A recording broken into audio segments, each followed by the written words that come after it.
Mga guys, magkapon ako ngayon ng mga biko nga 5 piraso.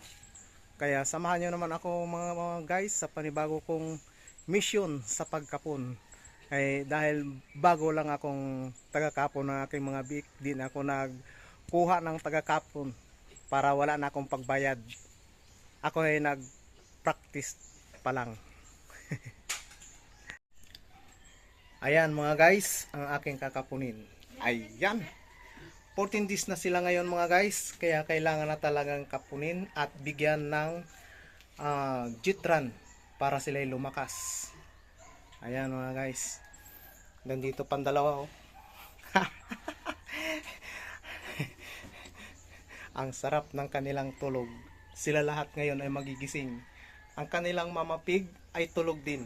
Ayan.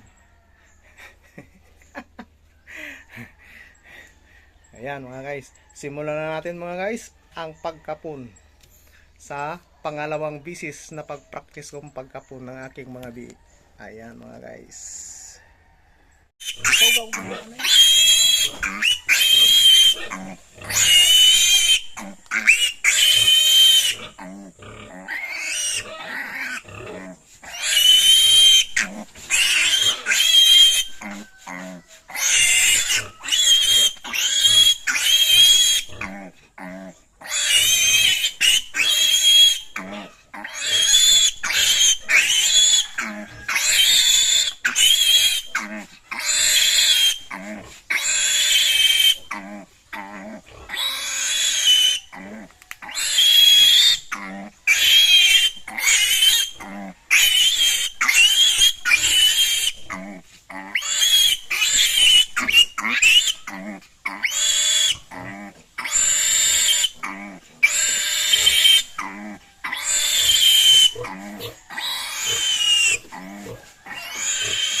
Ayan mga guys, tapos na ang pagkapon ko.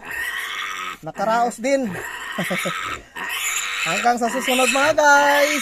Salamat sa nanonood. Paki-share naman at paki-like. Ayan, ganun lang pala ang nagkakapon mga guys.